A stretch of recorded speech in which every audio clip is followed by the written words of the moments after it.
Hi, the Mishnah of this week in Pirkei Avot tells us that the world was created with 10 statements of God, and asks, but God could have done it with one statement. Why does he need 10 statements for? And the answer is to punish the wicked, reward the righteous, which seems to be specious. Why would God need to have 10 utterances to punish somebody or to reward someone, etc., etc.? And I'm going to tell you something that I have never said before, or I never thought about it before.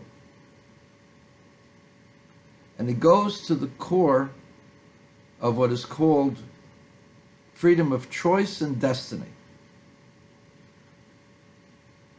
People say, how can we have choice when God knows the future? And if God knows the future, knows what we've chosen, so then how could we choose differently?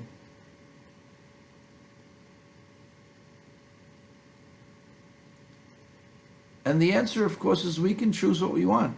God just knows what we will choose. And don't blame it on God for your bad choices. But there is an element of choice and an element of destiny. Destiny is different than choice. We choose certain ways, and we think that by our choices, we will determine our lives. As the famous poem says, it matters not how straight the gate, how charged with punishments the scroll. I am the master of my fate. I am the captain of my soul. William Ernest Henley, Invictus, the famous poem by which Franklin Delano Roosevelt lived his life. And people make a mistake. I am the captain of my soul, thinking I am the captain of my destiny. You are the captain of your soul, yes, but you do not determine destiny.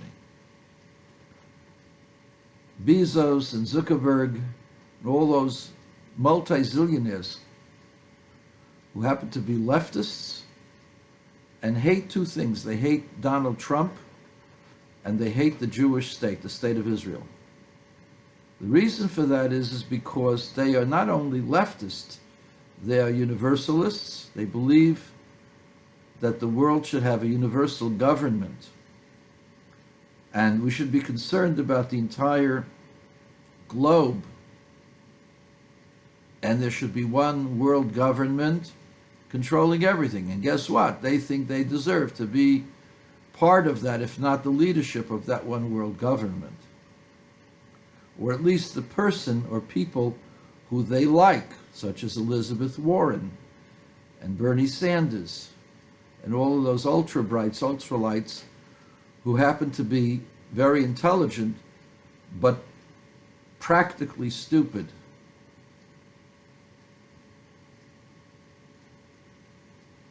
Socialism is not the invention of Karl Marx. Socialism was created really by the monastic society of the Christians, who copied it from a group of Jews prior to the destruction of the Second Temple, who were known as the Essenes. They believed in communal life. But as Maggie Thatcher said, socialism works well as long as the other person's money doesn't run out. Because socialism removes the need and the impetus for productive activity. Believe it or not, selfishness is necessary for there to be production. You only produce if you need to or want to because you're selfish. You want to have money to be able to pay for your food, etc., etc. But what if we got rid of all the selfishness and get rid of selfishness? Nobody's going to work. Everything becomes stale, and you wind up with an economy like Russia. You create Leicas that are totally junk. You create cars that have no pizzazz and basically are worthless. or you have an industry that is non-existent because people pretend to work and the government pretends to pay them. And so, along comes Trump and says America first because he doesn't believe in a one-world government. He believes that the world is healthier when each government tries to do the best that they can. And when they do the best that they can, they're able to help others. And the same thing is true with the state of Israel. The reason why they hate the state of Israel is because it doesn't fit in. It's a Middle Eastern state that's acting Western in the middle of all of these Muslims who hate them. Well, we got to get rid of them. That's the real thing that's really underlying Sanders, who's a self-hating Jew, and Elizabeth Warren, Kamala Harris, as well as Sleepy Joe Biden. Underneath the veneer of being against anti-Semitism is a hatred for Israel and a hatred for the Jewish people. Because if you're against Israel, you want the Jewish people to disappear. That's factual. Oh, no, but that's the truth. Because without a strong Israel, that's exactly what will happen to many, many millions of Jews. So let me just tell you what is behind God making this world with 10 utterances. What this means is that there are 10 streams. There are 10 statements of God that are 10 streams or multiple streams of possibility. And each individual sees only one possibility or one set of possibilities, and therefore chooses that possibility. The Obama government saw that only Iran was capable of neutralizing Israel, and a strong Iran with an atomic weapon would be able to force Israel, bludgeon Israel, to accept unacceptable borders that ultimately would lead to its destruction. So what did Obama do? Obama, in his infinite wisdom, made the Iran deal. The purpose of the Iran deal is not a non-nuclear proliferation. The purpose of the Iran deal is to make Iran legitimate and to help Iran attack Israel. Yeah, there'll be some inconveniences. They'll attack one of our ships and so on and so forth. But wink, wink, wink. Well, just forget about that. They'll forget about it. And the most important thing is they'll get rid of Israel. That's what Obama and Joe Biden thought, along with John Kerry. Because in their heart of hearts, they agree with Jiminy Cricket Carter that Israel's an apartheid state. Israel cannot help but be not an apartheid state, but cannot help but policing the West Bank the way they police it because of all of the suicide bombers that were unleashed during the Intifada, where thousands of Jews were murdered. An understanding of what this would mean if it happened in the United States is that Israel has only 8 million people, 6.5 million of which are Jews, 6 million are Jews. Israel's 1/50th of the population of the United States, as far as Jews are concerned. Jews, because the Arabs are not attacking Arabs, they're attacking Jews. So Israel is 1/50th of the United States. Extrapolate, if you increase the 2,000 dead by 50, and you have 100,000 victims. Can you imagine if there were 100,000 bloodied victims killed by a bunch of Antifa or KKK? What would be the outrage? They would say, kill them, destroy them. But instead, they tell Israel to negotiate with them, to live with them. And it's an impossibility. You can't live with a snake. So Israel has to impose a very harsh army or armed forces defense posture against people living in the so-called West Bank, because so-called West Bank is supposed to be controlled by the PA, which is supposed to be, basically moderate. Yeah, they're moderate in their killing of Jews. They won't pain the Jew while they kill him. They'll just kill him. That's the difference between the PA and the Hamas. The Hamas wants to kill the Jews and let them suffer. The PA just wants to kill the Jews. That's the whole difference. Oh, no, yeah, that's the difference. So guess what?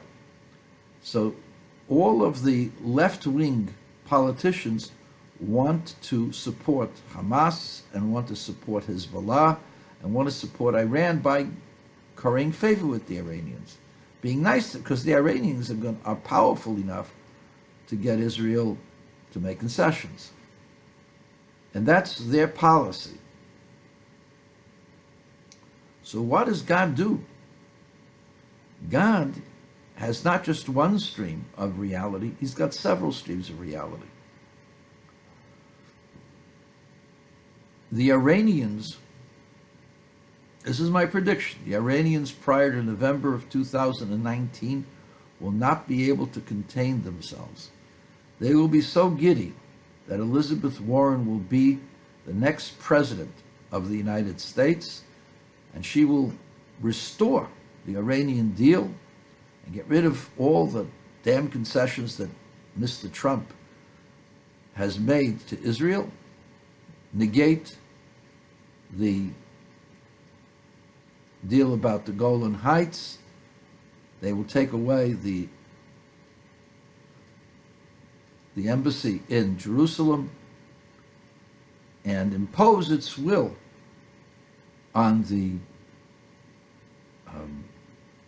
terrible people of the right-wing government of Bibi Netanyahu. That's the way it will appear in November of 2020. So let me tell you what's going to happen. Prior to Election Day, there will be an explosion of suicide bombings, attacks, multiple attacks against the Jewish state, thinking that this will all be tolerated by Elizabeth Warren. This is what's going to happen because they can never, ever contain their hatred for the Jewish state. And when they think they can get away with it, they're going to go ahead and be emboldened.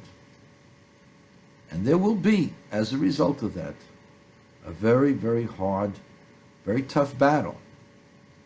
And Israel will be forced to engage in a severe battle, both in the Judea-Samaria area, Gaza, Lebanon, as well as Syria. It's going to be a very serious war. And then the Iraqis and the Iranians will also rain down missiles. Israel's defense system will be taxed. Therefore, Israel will go after the source of those missiles. And then Israel will be forced also to engage in a direct war of its forces against the Iranians and their puppets in Iraq. Why am I saying this?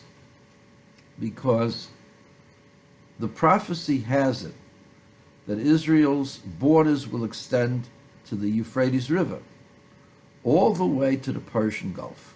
That's what the prophecy says. Now, you may not believe in the prophecy, but nobody believed that the Jews would ever return to their land, ever, especially after the destruction of World War II, especially since the Arabs controlled the oil. And England would never, ever get the Arabs upset. Funny thing went on the way to the market that day. A couple of Jewish boys, Begin and his boys, decided, wait a second, we're not going to let you push us around. You pushed us around enough in World War II, and you allowed Hitler to kill 6 million Jews. We're not letting you kill 600,000 more. And they fought the British. Yeah, it was guerrilla style because they had no weaponry.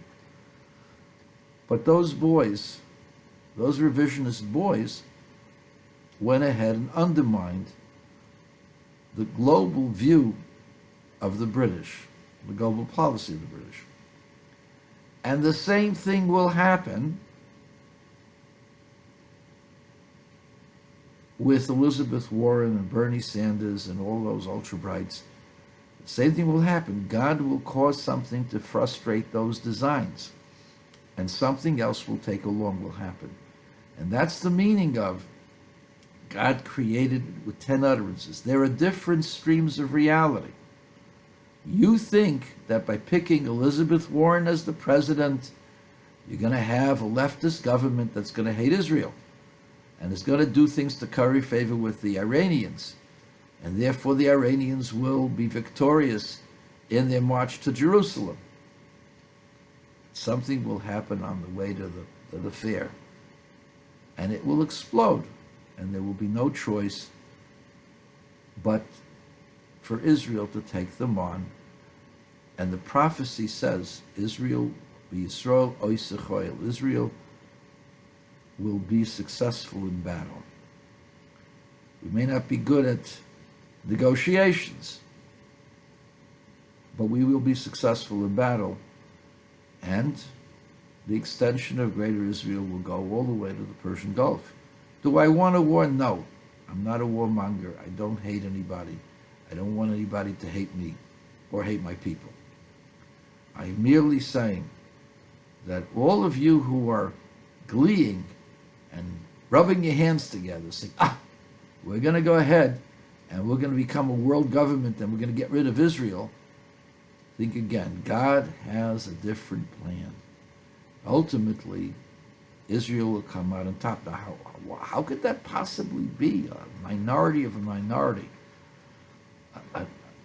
They're just a blip in humanity, 1/5 of 1% of the peoples of the world. Let me tell you a little clue. Among the Muslims are tens of millions, if not hundreds of millions, of people who are really Jewish genetically and who should be Jewish religiously. Almost the entire population of the Pashtuns in Afghanistan are 100% Jewish. They come from the 10 tribes, and they were forced to accept Islam. So actually what will take place is there will be, how it's going to happen, I don't know, a reawakening of those peoples. They will become aware of their Jewish identity. That's number one. Number two, innovation, technology knows no bounds. Just as Asians are great in making chips, computer chips, so are Jews. Russian Jews especially. Guess where most of the Russian Jews today live? They live in Israel. And those who still live in Brighton Beach are going to move to Israel. And Israel will create the most incredibly advanced systems that the world has ever seen, which the world will benefit from. But so will Israel. The Israeli economy will be booming, as will be its war effort, war machine. That's just the way God is. That's the destiny. Question is only how we'll get there. You can get there by cooperating with Israel, being at peace with Israel, or being at war with Israel. Bernie Sanders and Elizabeth Warren are at war with Israel. But make no mistake about it, the destiny will be the same. Israel will come out on top. They will not force the Israelis to abandon Jerusalem. So says Chaim, today, August 28th, my wife's 72nd birthday, 2019. A couple of years we'll pick this up and see if I was right.